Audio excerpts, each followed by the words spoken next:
Thank you for joining us for this special Read Woke program with author Erin Entrada Kelly. Kelly writes chapter books for elementary and middle grade readers. Her book, Hello Universe, won the Newberry Award Medal of Honor in 2018. She has published a number of books for children since her debut title in 2015, Blackbird Fly. Her forthcoming title, Maybe Maybe Marisol Rainey, will be released in May of this year. Today's program features Kelly's views on diversity and how she handles diversity in the books she's written.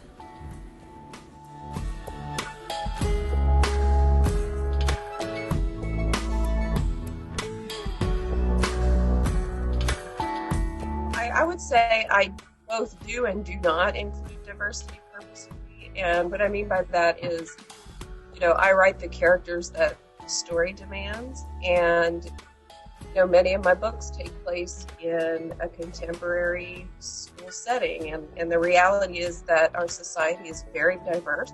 My characters are diverse because the world we live in is diverse. So it's not necessarily a conscious, when I sat down to write Hello Universe, I didn't say to myself, for example, I'm going to have a Filipino-American character, and I'm going to have a Japanese-American character, and I'm going to have a character who's deaf. And those will be my characters. That's not how I approached the book, right? So I had this idea of Virgil, who's Filipino-American like me, and I just thought about this kid, and what kind of kid is he, and what does his world look like, and what kind of situation is he in? And I put him in this situation, and then I kind of built his world out from there. And Valencia and Kaori and Chet all sprung from that original idea, and they all arrived as they arrived. I didn't say consciously, I want to make them diverse. But I think they arrived as they arrived because that's how I see the world around me. I have diverse friends. I have diverse colleagues in the publishing world. My world is diverse. So that's how I view the world. So it's kind of like conscious and unconscious at the same time. I do think it's incredibly important because, when I was growing up in the 80s, most of the characters were white middle class characters. A lot of the girls had blue eyes, blonde hair, or they lived in New York or wherever. And I loved a lot of those books, like Judy Blume remains my hero to this day. And I did see myself in a lot of her characters, but I also didn't. I didn't see any immigrant characters. I didn't see any kids growing up with a parent who speaks accented English or eats weird, international type foods. And it would have been very affirming for me because because I grew up in an area where there was not a lot of Asians and certainly not a lot of Filipinos. If those books had existed, I would have felt very much, seen and less alone in the world. I would be able to see, okay, there's other characters like me. There's other people like me walking around. And I think especially when you're a young person, that affirmation is so important because they're trying to figure out how they fit. And if you don't see yourself reflected anywhere, you get the message that you don't fit. So the more children can see themselves in books, TV, movies, commercials, whatever it may be, they get that affirmation. Yes, you do have a place. The books, I feel like historically, maybe when we were kids, the story of the shy kid, the triumphant ending is, the kid learns how to be outgoing and make friends. And it's always important for me, with Hello Universe, is that Virgil ends the book not as a different kid, but as the same kid, but believing in himself a little bit more. He doesn't suddenly become outgoing, you know what I mean? He's still shy, still quiet, but he's just more comfortable with it. Because like you said, I feel like we grow up, it's mixed messages that kids get. We tell them to be themselves, but when they try to be themselves, nobody accepts them. So it's almost like a survival to just conform, you know what I mean? And it's very confusing, I feel like, for kids, because we're always be yourself. But then we don't teach them or show them that we understand that sometimes when they do that, it doesn't go over well. So we kind of have to be those models. You know what I mean? And books are one of those models that can do that for them, because they're not going to listen to adults all the time, but they may listen to characters of books. And like you said, diverse, not just in race or ethnicity or ability, but even diverse. Like, I know when I was a kid, all the chapter books, like I could never relate to them because it seemed like the characters were like plucky girls who were like very loud and precocious, and you know what I mean, like getting into stuff. And I was never that kind of kid, so I couldn't relate to like Ramona or, you know what I mean? Just because I wasn't that kind of kid. And so I'm going to have a chapter book coming out in May, and it's just like a little quiet girl who's scared to climb the tree in her backyard, you know? So, what about those girls who were like, or kids, not just girls, but who were like, well, I don't get into things, and I wasn't precocious, and I was scared of everything, you know? And I never saw those chapter books. So even diverse in like personality, I mean, everything, right?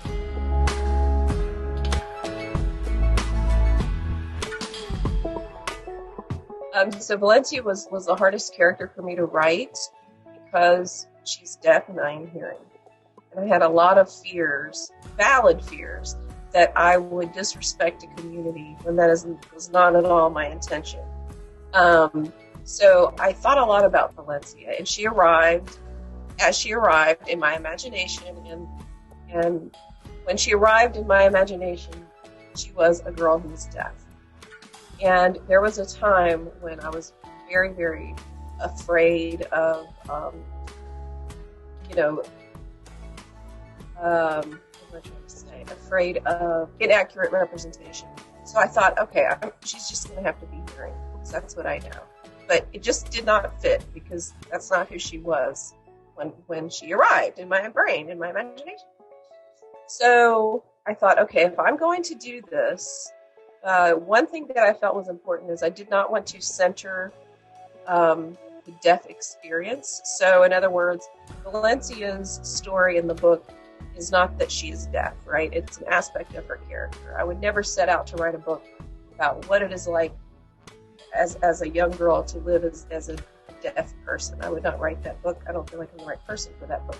But it is an aspect of her personality for the purposes of Hello Universe. So the first thing I had to do was a ton of research. And I'm not talking about Googling what is it like to be deaf, right? I'm talking about like very responsible research. So I reached out to so many people. I reached out to the American Society for Deaf Children. I took sign language classes at the Deaf Language Communication Center at Swarthmore with an instructor who was deaf and not verbal, completely deaf. And then I reached out to a woman named Gina Oliva, who's very important. She's a deaf advocate. She's written many books about what it was like to be mainstreamed for her as a deaf girl and a deaf woman. And one thing that I think was very, very important is that I had to willing to make myself look potentially very foolish and short-sighted in the questions that I asked her. She was very open. And because of that, I was able to ask her questions, recognizing all the stereotypes, all the uncomfortable thoughts that I had about what it's like to be deaf and what it means to be deaf. And I think that's the hardest part is we all want to believe that we're all beautifully open-minded, progressive people who have no stereotypes and make no judgments on people. And no one ever wants to believe that they're the person who has stereotypes or jumps to conclusions. But the truth of the matter is every single person does and has. So I had to say, okay, what are my stereotypes about what it's like to be deaf? And I'm going to write them down and I'm going to talk to her about them. And I'm going to ask questions that may make me look foolish. And because I was foolish, because I didn't know anything. But because I asked those questions, I knew that if I had those questions as a hearing person, then all the hearing people who are reading the book, including the hearing characters in the book, are going to have those same questions and stereotypes that I had. So I had to be able to address them and make myself very, very uncomfortable. And Gina was so gracious and answered all my questions. And, you know, I think the sad part is, or maybe not sad part, but is that she wasn't surprised by a single question I asked her because it was her lived experience and she was used to all the stereotypes that people have, which is very disappointing. So that's how I approached Valencia. And, I was so fearful when it came out, that I did something wrong or whatever the case may be, but it was largely embraced, which made me so happy. But now I'm trying to focus on uplifting books like Anne-Claire Lozat's book, Show Me a Sign, which came out in 2020, which Anne-Claire Lozat is a deaf author, and she wrote this amazing book. But it did require making myself uncomfortable.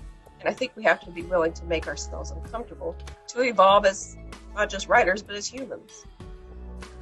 And I had to think of her too as like, okay, when I was writing her, I had to think, okay, Erin, she's not the deaf character. She's a character who is deaf. And she is going to have all the same frustrations, thoughts, flaws. I think that's another thing is, people who are privileged with being abled in every way, they have this trope in their mind of like, oh, a person with a disability, I think that's a problem, right? And I think that maybe authors in the past have been afraid to give a character who has different disabilities flaws, but that's insulting, right? Because we're all very complex three-dimensional creatures. So I had to remember, she's a girl, she's a 12-year-old girl, and she's going to have thoughts, she's going to resent her mother, she's going to be immature, she's going to be stubborn, she's going to be all those things. And the fact that she's deaf does not change any of that. It's part of her character, but it is not all that she is. And nobody is just one thing, of course.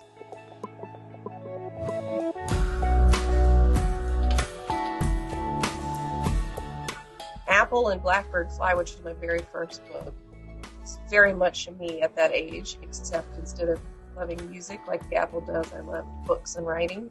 And I think that was difficult because 12 was not a joyful year of my life. And it forced me to go back and really relive very painful, memories of what it was like to be 12 and what it was like to be Erin in middle school. And there were so many times I wanted to just jump in the book and just shake Apple and say, why are you letting other people define who you are? Just kind of like, because Apple was me, and I found myself not as sympathetic toward her as I am toward my other characters because she was me, which is something we all do, right? We give so much grace to other people and we often forget to give it to ourselves. So she was a difficult character emotionally to write.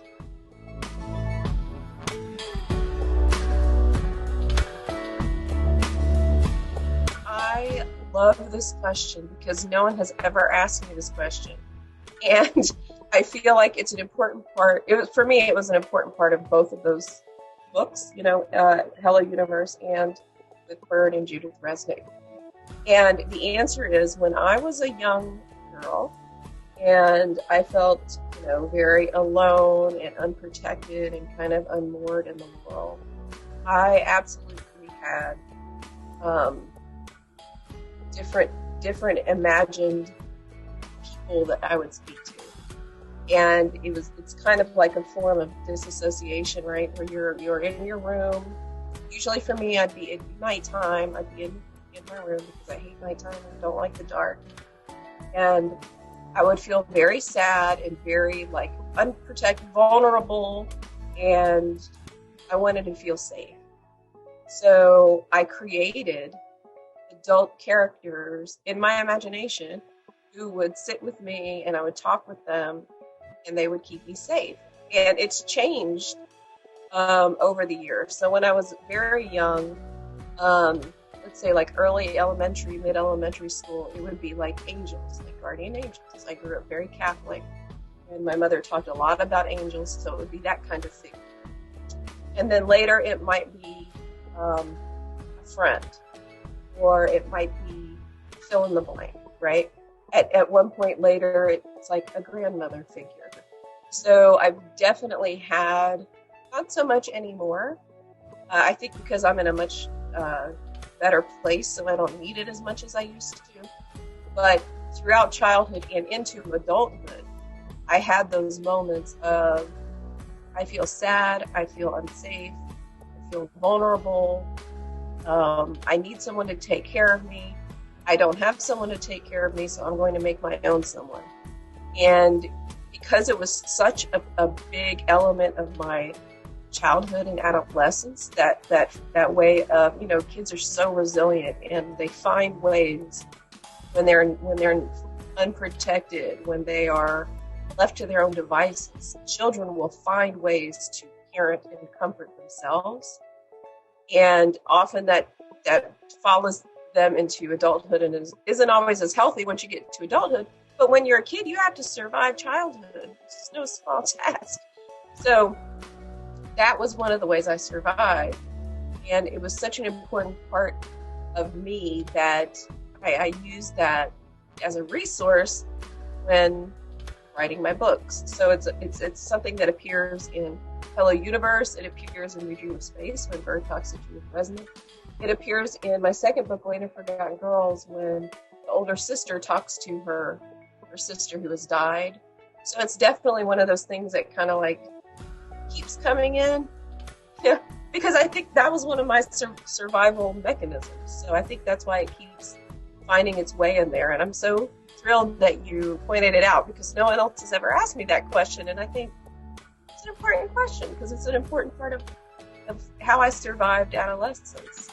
It's like if you feel invisible and you want to feel visible as children, you come up with ways to do that, and as adults, it's a little harder because then you get into the dicey territory sometimes, right? But like children need to survive and they figure out ways to do it because their imaginations are loose, and when we're adults, we forget to have imaginations.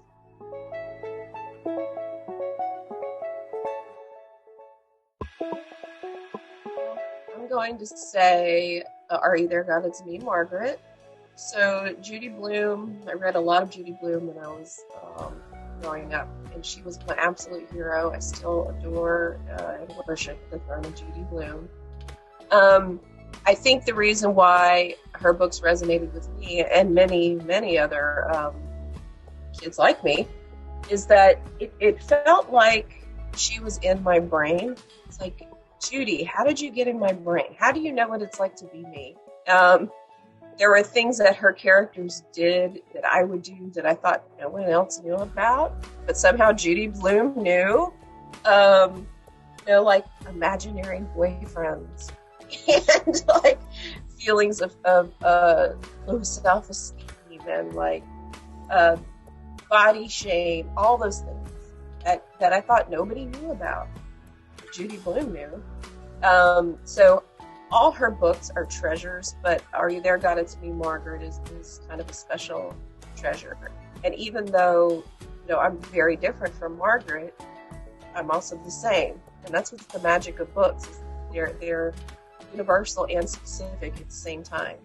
And I could relate so hard to Margaret and what she was in her thoughts and what she was going through. And, she had like a religious crisis that I didn't necessarily have that, but we all know what it's like to doubt things that are supposed to be a given in our lives. And that's what she does. And she has conversations with God, and just talked about how I had conversations with my own embodied, imagined people or beings or whatever it may be.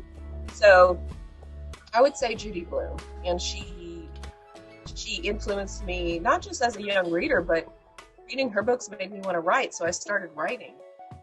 Very young because of Judy Blume, because I wanted to be the next Judy Blume.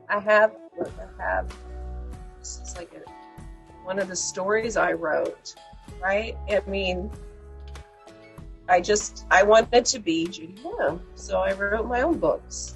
I mean, I've been writing since I was 8 years old, so she has her hooks in me. I was very disappointed because I was going to go see her at BEA this year. Last year, but anyway, thank you, Judy. I can't remember the very first character I created, but I definitely emulated, or we can call it fan fiction, my favorite authors. So I wrote a lot of Judy Blume knockoffs, and I wrote a lot of Sweet Valley High knockoffs.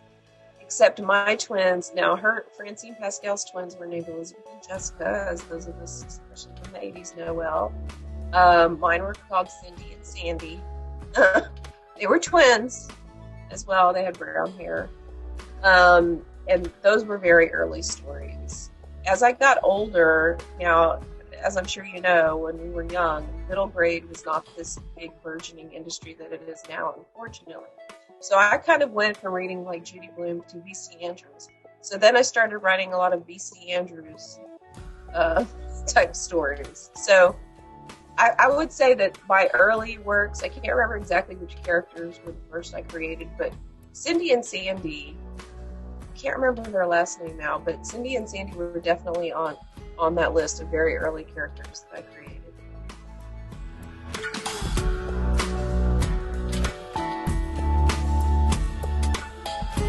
So I would say probably one of my favorite authors is Rebecca Stead. So When You Reached Me is a favorite book of mine. Goodbye Stranger is so good. The List of Things That Will Not Change that came out last year is amazing. She's one of my favorite authors. Another author who inspires me a lot is Ada Salazar. She writes verse middle grade.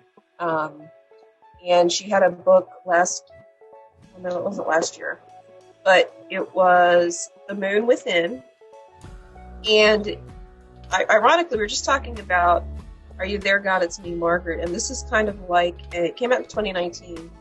And it's a verse novel. And it's kind of like a modern Are You There, God? It's Me, Margaret. It's just beautiful. And she came out with a new one called Land of Your Cranes. She inspires me because, first of all, I don't know how to write verse. I don't write poetry. I'm not a poet at all. So I'm always amazed by forms that I have no clue how they did it.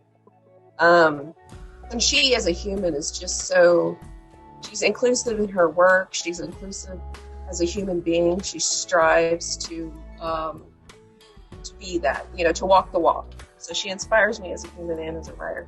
I also love Casey Callender. They're a beautiful writer. Hurricane Child is a beautiful book. I love this book, and I love Lewis Sacker. So Holes, love Holes, such a great book. But also, Sideways Stories from Wayside School. Oh my God, I was obsessed with that book when I was a kid, and I believe that is also Lewis Sacker. So good. So. Yes. I mean, there's so many. I could go on forever, but those were the ones that came to mind, like, right away. Read well, read often, read diversely, experience other people's lives.